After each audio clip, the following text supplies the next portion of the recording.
science knowledge only adds to the excitement, the mystery, and the awe of a flower. Evidence is evidence. It's public. Everybody can look at the evidence and assess it, and eventually, if there's enough evidence, come to the same conclusion.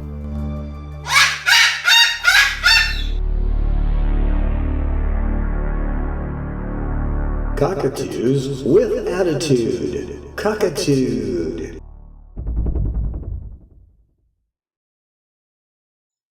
Hello and welcome to Cockatude, Cockatoos with Attitude. Today, our subject is Coco, this umbrella cockatoo right here. And I am the executive director of the Chloe Sanctuary for Parrots and Cockatoos. And Coco, who hangs upside down quite nicely. Coco was our first educational bird, weren't you, baby? Yeah. She doesn't care for the tripods, so this is going to be fun trying to do a video about her. Now, bear with me today because I seem to have picked up another cold. 2 colds in 2 months, that's not a good thing. So bear with me. I wanted to do this one on Coco because she's such a good girl and she deserves it, don't you, baby girl? Don't you, baby? Are you sure? Tell the world how you really think.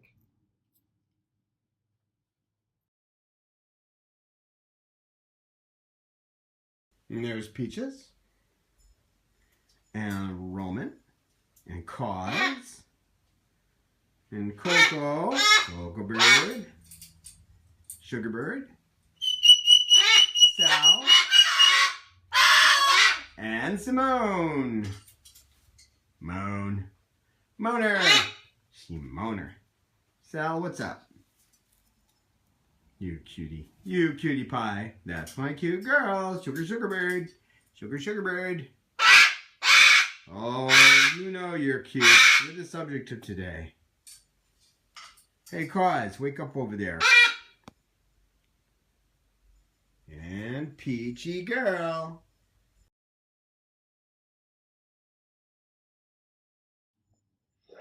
Now, Coco's story is pretty interesting. She was with an older couple who truly loved her and cared for her. And the reason I know that is because they had set up an appointment to come down and talk to me about taking care of her because they had a situation where they weren't going to be able to care for her anymore. So they were supposed to show up on Sunday with her. And instead, they showed up on Saturday without a bird in their hands. And they checked the whole place out the day before they brought her down. And they made me promise that we wouldn't adopt her out. Which is actually what it's become now. We don't adopt out birds anymore. We help with adoptions.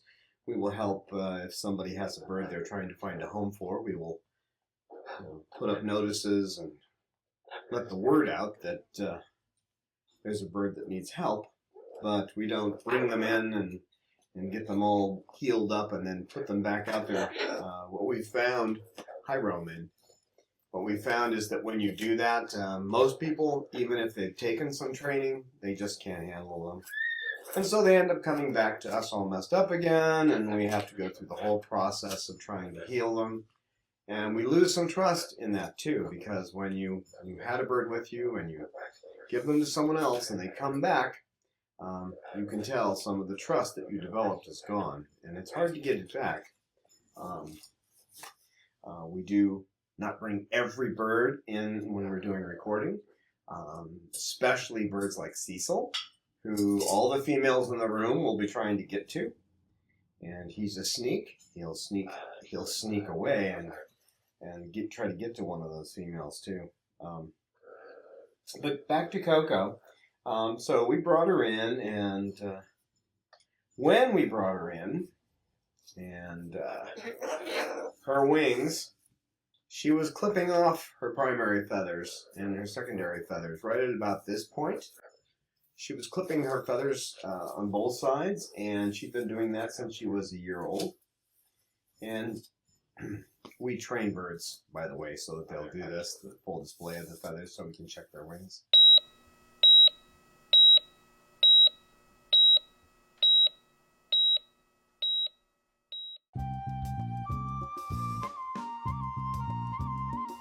If you are enjoying our videos, we hope that you can find it in your heart to support our work.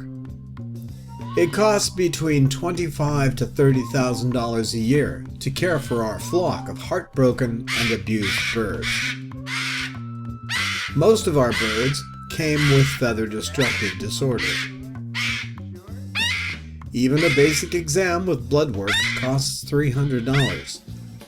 Medical emergencies cost us thousands a year. We are a non-profit, and donations are tax deductible to the full extent of the law.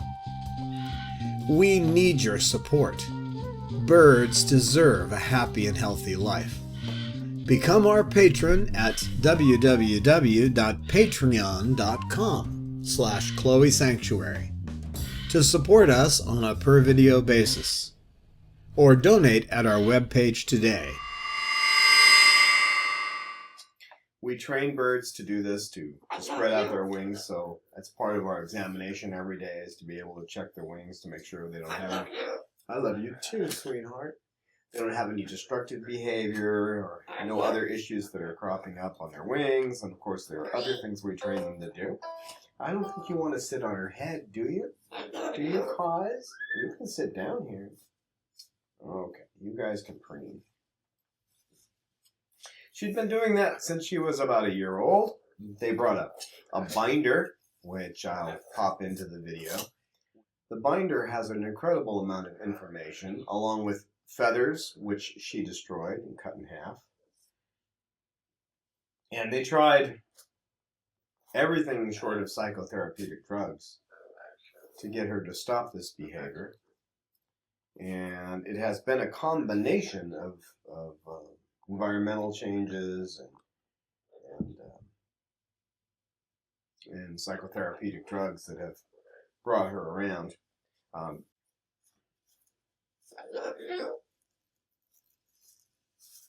It took about 6 months for her to get her feathers back. She stopped chewing on them.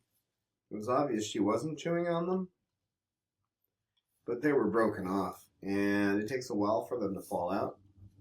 And I watched her intensely, especially coming out of the night cage, to see whether or not she was messing with her feathers at all.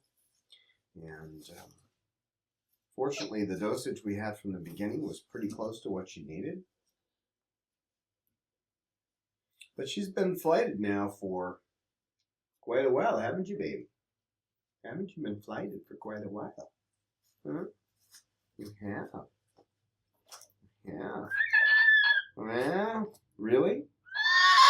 Are you sure? Are you sure?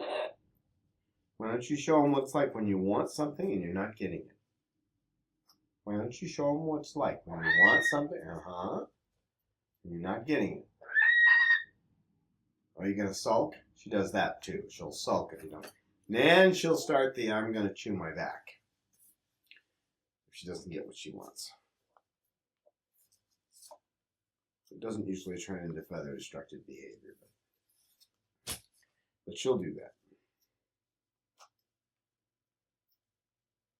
When she came to us, she was in good health other than the feather destructive behavior, which unfortunately, a lot of people will say that they don't care if their birds don't look good.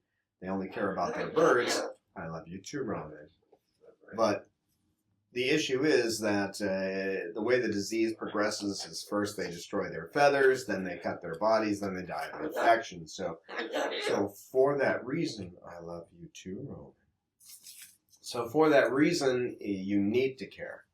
And you need to do something about that feather destructive behavior, because it's going to, in almost every case, is eventually going to turn into mutilation, and then the mutilation will turn into infection, and then the bird's going to die. So because I dealt with this before many times,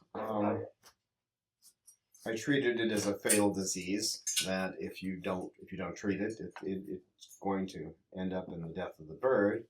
And when she came to us, she was quiet, retiring, nervous about being around other birds. She was docile. She liked to be thrown, though. She liked to be tossed. And you toss her from your knees all the way over your head. And she liked to be bounced up and down, and she'd get her wings out. And she screams when you throw her, don't you, baby girl?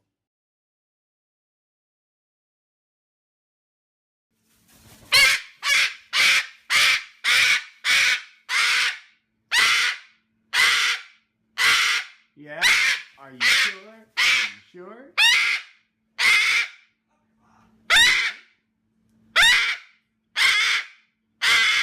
Yeah? Is that enough tossing? You want a little more? Is that...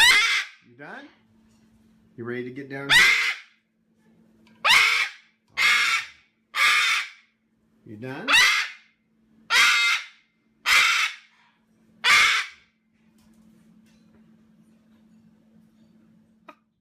She screams when you throw her, and it's obvious that she likes it. She's a bird that probably would like riding Ghost Rider at Knott's Berry Farm. No way to know for sure, but I think she'd love it. Hello. She has, since we first got her, she makes a little whining sound, and it's almost like a miniature flock call, where she's just letting you know, I'm here, I'm here. And sometimes it's louder, and sometimes it's quieter. Sometimes it's more frequent. It may be every 10 seconds, or every 20 seconds, or every minute. She makes this little sound. And if she, with the tripods in here and the camera's running, there's a good chance that if she starts it, it'll be a little louder when she does it. It'll have more of a petulant sound to it. And if I don't get that taken care of right away, she's going to just get louder and louder and eventually start giving the alarm. Right now, she's huddling. She's putting her wings out. And what you're actually seeing is a behavior where she's turned her back on the cameras, and I don't know what's going on in her mind, but I do know that when she faces them again, she'll probably start crying out that she doesn't want them there. She's not a docile bird anymore. She's not quiet. Not that she screams all the time. She doesn't do that. But she makes her wants known. She doesn't take any guff off of any other birds. She lets you know what she wants. I wouldn't call her pushy, but she's persistent. When she wants something, she's going to let you know right off the bat. Whereas some birds, like Roman, he'll sit and wait and give you time to kind of pay attention to him. And if you don't, he'll eventually come over and say, I love you. With her, when she wants something, she's a little more direct. She'll start right out letting you know. And then she may get quiet for a while once you know that she wants something, such as if she wants a pine nut or a piece of papaya. She'll let you know that she wants something. And get quiet for a little while and then start getting more insistent. And sometimes that's just a look. You look over at her and she'll stare at you as if she's saying, hey, dummy, I asked you for something some time ago. How about handing it over? Hello. Right, Coco? Now, this huddling behavior is not normal for her. She'll sit on you and she'll let you pat her, but this huddling behavior is because of the tripods and the cameras. I had a similar behavior when I shaved off my beard and Bob gave me my ear piercing because I changed my behavior enough to look like a sick bird, and they throw sick birds out of the flock. I'll never make that mistake again. I'll probably always look something like I look today. I'm not someone who cares that much about appearance, so I wouldn't be wearing a shirt that has been chewed up by Lorelei. She loves to tear into my shirts, so she's in good health. But when she came here, there was something unusual about the way she ate. Her former caretakers were wonderful, Frank and Carol. They had been feeding her oatmeal, bananas, and peanut butter. And that had been her main staple food for the first 5 years of her life. It took a while to figure out the probable cause for this. We tried feeding her the normal mash with, it's got chunks of food in it, and she didn't seem too interested in it. I noticed that she was throwing up some of her food. It wasn't regurgitation. She wasn't doing it as a bonding behavior. And here were the facts that I saw, the things that I saw, and how I eventually came to a conclusion. If I took food and I took her mash and I ran it through the food processor until it became almost liquid and gave it to her in a syringe, she would eat it. But if you took the syringe away, she would stop, and it was hard to get her to start again. You could give her 30, 35 milliliters of this liquefied mash. She would take it all at once, and then she would throw up some of it. So I began to cogitate about why that might be. And it was unusual. With a normal bird, if you feed them by syringe, they will clack their beak up and down for a while like this, and maybe 5 to 10 seconds, and you'll just squeeze a little food into their beak, and they'll swallow it. And then they'll come back a little bit later, maybe another minute, and they'll want more. But she wasn't like that. She wanted it all in one batch. First guess, she was fed by tube. They put a tube on the syringe and they stick it down into the crop.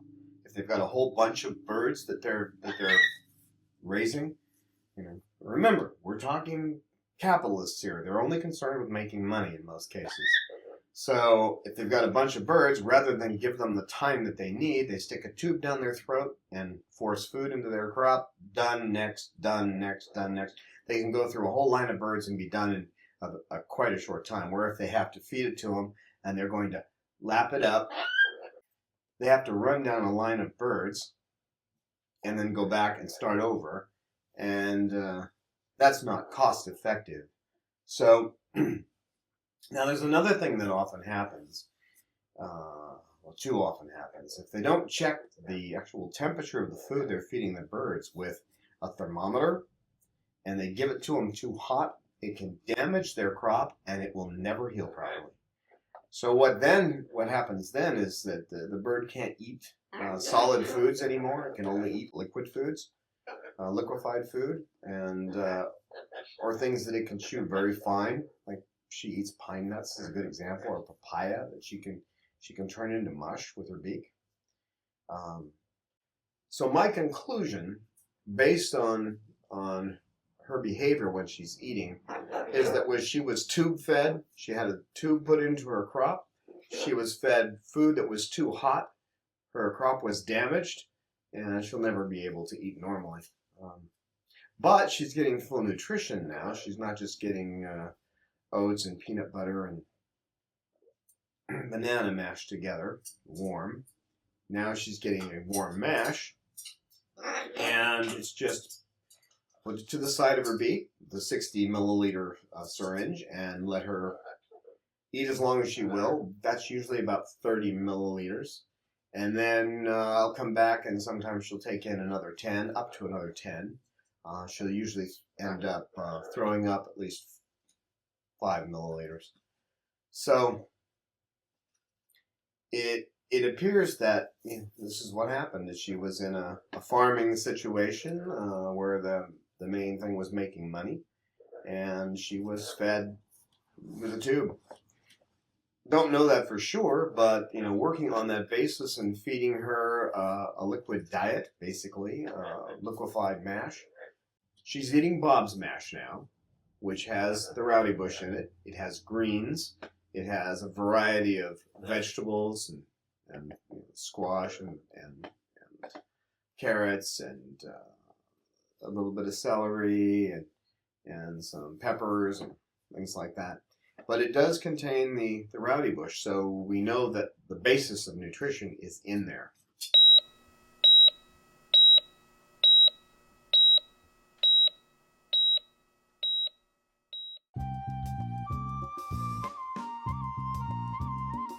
If you are enjoying our videos, we hope that you can find it in your heart to support our work. It costs between $25,000 to $30,000 a year to care for our flock of heartbroken and abused birds. Most of our birds came with feather-destructive disorder. Even a basic exam with blood work costs $300. Medical emergencies cost us thousands a year. We are a non-profit, and donations are tax-deductible to the full extent of the law. We need your support. Birds deserve a happy and healthy life.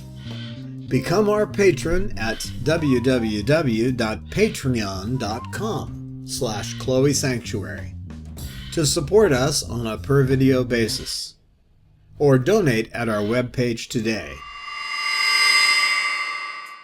Whereas if you're just feeding a bird a mash that you make yourself. Hi, sweetheart. If you stand on that thing, silly. Here, I'll turn it back on for you. Try not to stand on it, silly girl. Oh, I'm sorry. Did I stop petting you? There's that little whine. Only that's the insistent whine. Like, you're not supposed to stop petting me. Hello, Peaches. Hello. Hi, Cause. Cause is the quietest one. She'll just sit there and hope that you're going to pet her.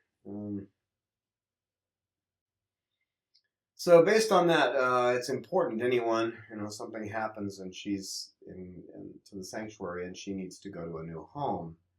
It's important that they know that they'll have to feed her a mash that is liquefied. If they don't do that, she's not going to eat, and she could actually starve herself.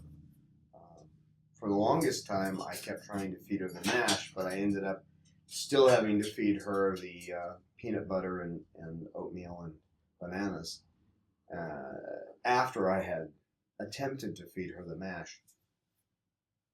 And one of the things she liked about that was that was itself kind of a liquefied food, so it was soft enough that she could eat it without any kind of irritation to her crop.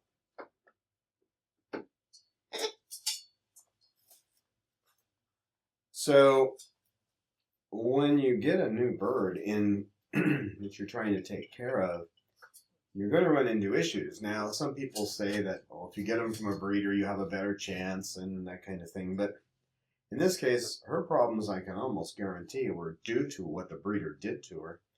And then she went to a home where they continued to feed her this soft food because it was all she would eat. But they weren't aware of this other issue with the way some breeders feed their birds. And they didn't recognize this as a problem. Of course, I knew right off the bat that was not going to be an adequate diet for her. So I was working to try to get her into the diet I was feeding everyone else. This behavior where she's just leaning against me and let me pet her, that behavior is just not normal for her. I mean, yeah, she'll let you pet her, but just to sit here and focus away from something, she doesn't want to look at those cameras, and I'm pretty sure if I were to turn her in that direction, she'd start making noise. So she's an interesting girl. She'll follow me around. She will eat her way through a door if you close it and she can't get through and she wants to get to you. She will start to eat that door, and give her time. She'll eat a hole through it. I have one door that has wood. I've had to screw wood onto the door where she's literally chewed through it. Yeah, haven't you, girl? Yeah, you have. There aren't a lot of toys she likes to play with. She likes to play with plastic razor bodies, just the bodies, don't have any razors on them, obviously. She likes the lids to jars. If you string them together on things, her favorite toy, though, her favorite toy of all is the bird kebabs, the ones that are made out of yucca. They're little round pieces of yucca with string through them. She loves those, and sometimes you have to give them to her. If she starts showing any kind of feather destructive behavior, the first thing to do is to make sure that she has one of those in her night cage and one in her regular cage. And at wholesale, they're about $3.50. In the stores, they're $7. If she shows any signs of picking her feathers, then there isn't any choice. You need to give her those bird kebabs. That's the only thing that will drag her attention away. She doesn't always need them, do you? No, you don't always need them. She just needs them on occasion. Right, baby? Right, baby? There are times when she will just run up to you, look up, and give you a look with her wings out a little bit. She just puts her wings out and stares at you. That generally means she wants to be picked up and thrown. So you just get her on your hand. I don't know if she'll let me do it. Will you let me toss you? Will you let me toss you? Toss you? There you go.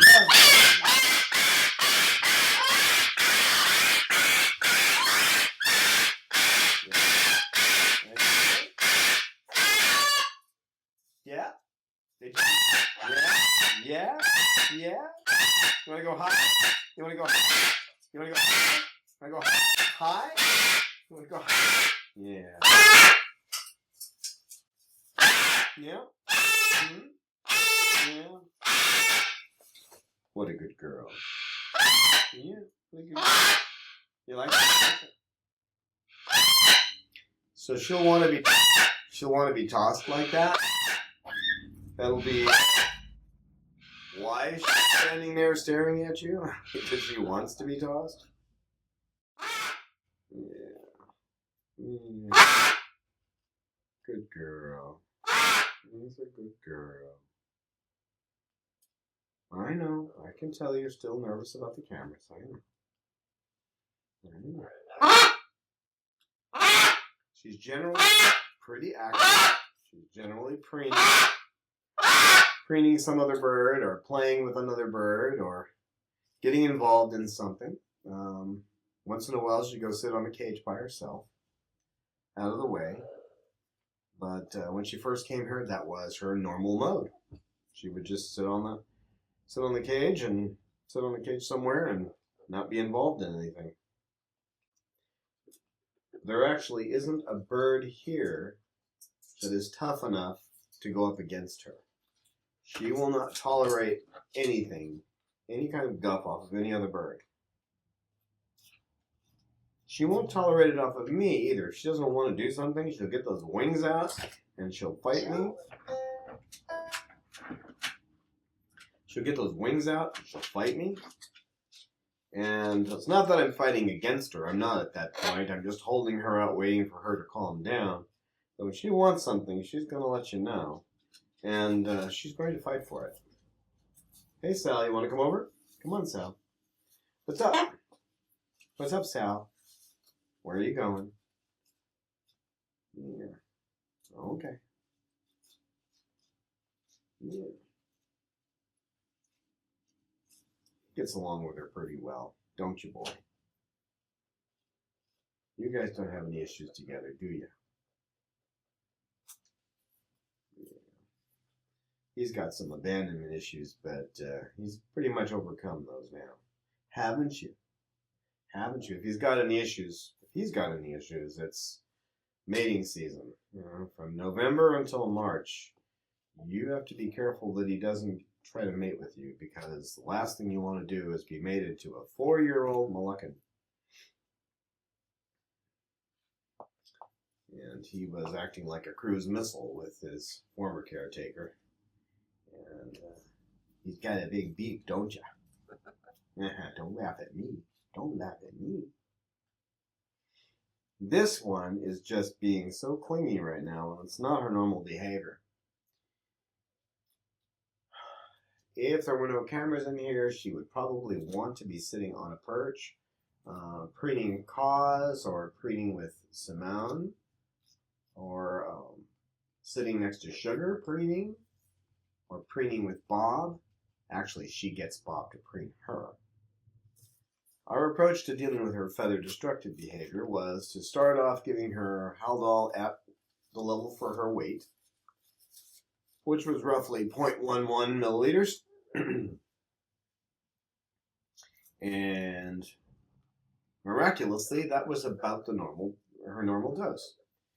She's gone as high as 0.13, and she's gone as low as 0.09. When you go to get her out of the night cage, you look to see if there's any feathers on the bottom of the night cage. And there's the other thing. She has to be taken out of that cage rather quickly. I have one other bird that comes out first. Peaches expects to come out first. And she may not eat if she doesn't. So she comes out first, and then Coco and Roman come out at the same time. They're in cages next to each other. We don't cage any birds together at all. And there's good reason for that. Since birds caged together will sometimes attack each other. Birds that are caged together can have issues, especially males attacking females. But it could be two males attacking each other. You can imagine if you were thrown into a jail cell with someone you didn't like, what could happen. In their case, they would normally just separate. But if they can't get away from the bird that's causing an issue, then it's going to be a problem. Now let's see how she reacts with Sal here. How are you doing? And how are you doing? Now don't start that. This one is trying to touch my fingers, and he's banging me a little bit with his head. That's a sign that you have to be careful. He might start into mating behavior, which if he starts that, you need to get him playing somewhere else. That's all you can do. With Coco being female, she'll fan her tail and lift her tail. Generally, she doesn't do that with people. She will do it only with male umbrellas like Cecil. But you still need to keep an eye for it. She needs a lot of attention, but not normally the amount of petting she's getting today. I'm only doing that because the cameras, the tripods get her going, and we wouldn't be able to hear a thing because she'd be doing her alarm call every 2 seconds and repeating. But now she looks like she's calming down. She might play, although that was the beginning of an alarm sound. What you doing, Coco? She generally plays quite a bit. She likes to play with wood. She chews it up. If she's sitting beside someone. She won't do that in her cage much. So if you hang a toy in her cage that's wood, it might, it becomes a Christmas ornament. Usually she chews a little bit and then stops. But if it's a piece of wood sitting next to someone, then she'll chew it. She's doing that right now. The main thing with her is to make sure that you don't make any assumptions that she's okay. You make sure you watch her, keep an eye on her, see that whatever she wants, she's getting some of whatever she wants. And she can't have all the pine nuts in the world she wants. That's her favorite food. Her second favorite is papaya. So she can't have all of that she wants. You guys not fight. No fighting. No fighting. Hey, let's not get wound up. No fighting, sweetheart. No fighting, okay? No fighting. Cause, you be nice too, okay?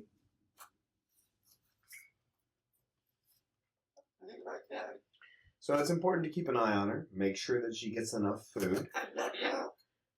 That she gets a few treats in her bowl every night. peanut butter isn't the greatest thing in the world to give these birds, but it is something that if she's not feeling good, and what I mean by not feeling good is she's exhibiting nervous tics, or she's hiding, or she's just sitting on top of a cage and not paying much attention, or if you put her in her night cage and she just stares at you and sits on the perch and just stares. If she's just staring at you from the perch in her night cage, without moving, then she probably needs to be reinforced by just a little bit of peanut butter. I usually put 4 or 5 pine nuts in her cage at night, in her sleeping cage, and the same thing with her day cage. Most days she'll eat them, some days she'll leave them. But generally she gets those in her cage with a couple of pieces of papaya, small pieces of papaya. I get that from nuts.com. That seems to be the one they like the most. Try to find papaya that they will eat that hasn't been adulterated with sulfur dioxide is nigh impossible. I haven't been able to find any. I think pretty much all the sources, Foster's and Smith, online, and nuts.com both have sulfur dioxide versions. You can tell because it's so brightly colored, and they put sugar in it too. You can tell, but just a little bit isn't going to kill them. These birds do get a few sunflower seeds every day too, but since they don't really get much in the way of seed, they live mostly on rowdy bush and mash, and they're getting a pretty good variety of foods and a solid pellet diet as well. This is normal behavior for her now. This is the way she usually acts when she's sitting up here. She finds wood to play with. She digs around and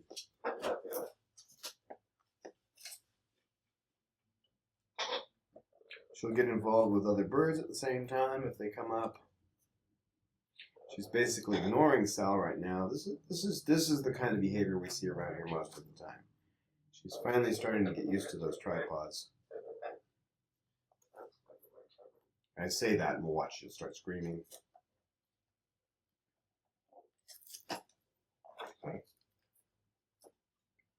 So she gets along well with other birds, as you can see. Peaches is still playing. Doesn't seem to be bothered by her. Peaches doesn't seem to be bothered by Sal as well. She enjoys being taken out and shown off to other people. So it's important when the weather is good to get her out at least a couple of times a week. Get her outside, get someone else to hold her and possibly toss her. Her favorite friend is one of my computer customers, and she loves Barbara to flap her arms, and then she flaps her wings with Barbara. But it's funny too, because when we're just about done doing whatever we need to do on Barbara's computer, and as soon as we stand up, she immediately perks up on the perch, gets her wings up and stretches them. It's obvious that she wants to be tossed at that point. So when I take her into the other room, she'll sit there and you can almost see her tapping her toes, waiting for Barbara to come back down, because usually Barbara will disappear for a little while. And when she comes back, Coco's all like, "Are we gonna get flapping now? Are we gonna flap?" She's a great pleasure to be around. She's a lot of fun, and you do have to pay attention to her. If you were to leave her in her cage all day for a few days, she would probably start the feather destructive behavior right up. If you take her off the medicine, she will most likely be pulling her feathers in half within a day. She needs to have that medicine, and it's not something that you can take away from her. Generally, if a bird has been doing feather destructive behavior for more than a year, You're not going to be able to take them off haloperidol. They're going to need to stay on it. So it's important with Coco to check to see if she's got any feather destructive behavior. Look in her night cage to see if there's any feathers at the bottom of the cage. Make sure that when you go to get her, she's not chewing on a feather. She'll be preening her back when you go to get her. If you leave her alone for 15 minutes after you grab the first bird, she probably will have some feathers at the bottom of that cage. You want to get her out within the first 5 minutes of waking up all the birds. Right, Coco? She needs to be kept at roughly 0.12 milliliters of the 2 milligram per milliliter concentrated haloperidol. And this needs to be given twice a day, around 7 o'clock in the morning and about 4 o'clock in the afternoon. It can vary a little bit, though, obviously. If you needed to give it closer to 8 in the morning and you had to give it between 5 and 6, that would work. No, you're not going to do that. I know what you're trying to do, but it's the wrong species. Wrong species. No, we don't do that. Wrong species, okay?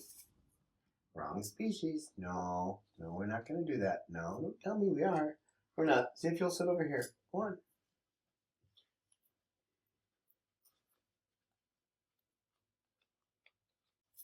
She says hello. She says hi. Don't you, baby? Hello. She says Coco. She says cockatoo. Cockatoo.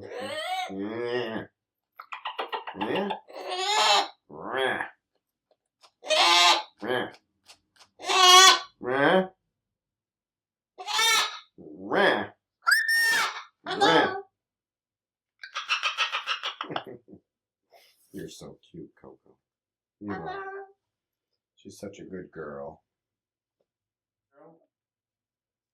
You did well today. Yes, you did so well. You're still crying a little bit because those tripods are up, aren't you? You're still.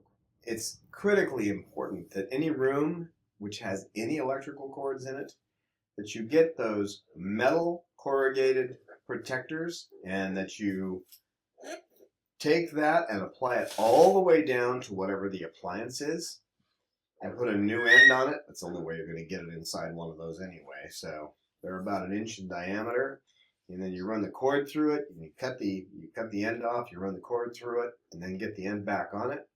And then you need to get something to wrap around. You can use duct tape or something just to secure the ends so they can't get in there, or they're less likely to get in there.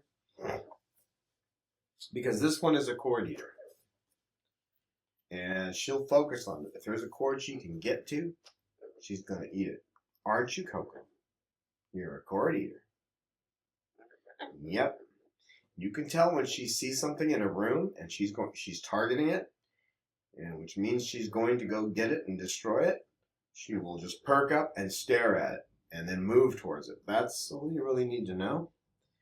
So if she does that once and then she seems focused on other things, as soon as she loses the focus on those other items, she's probably going to move to that. So be aware if there's anything like anything she shows an interest in like that,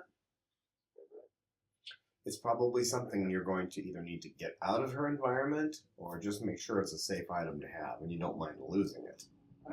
Right, Coco? So to sum up, she needs to have a special blended diet, basically Bob's mash turned into a liquid in either a blender or food processor. She needs to be, her cages need to be checked to see if she's doing any feather destructive behavior. You need to check her wings every day to make sure that her feathers are normal and she's not picking them. She needs to be tossed several times a day, and generally at least 3 times a day.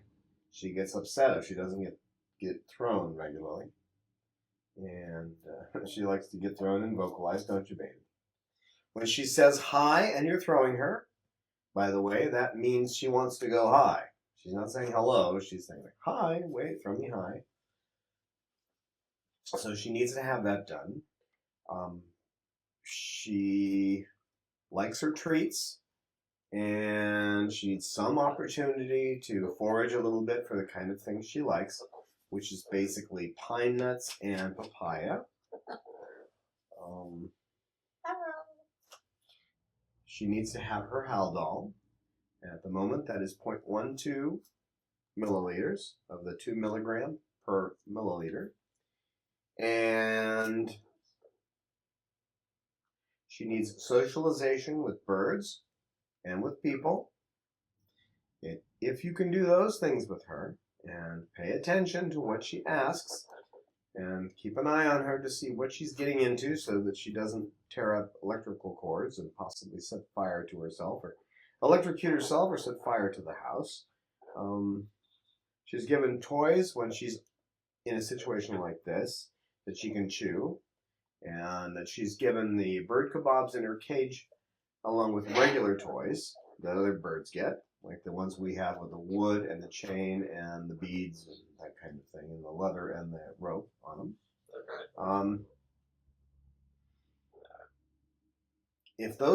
If you maintain those things, she should be fine. She should live out a normal life and not destroy her feathers.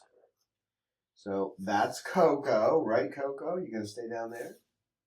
And that's this episode, episode 6 of Cockatude. And thank you very much for viewing. Please visit our website at www.chloesanctuary.org. That's Chloe spelled CHLOE. You can support us on a per-episode basis by visiting www.patreon.com, that's Patreon, /Chloe Sanctuary.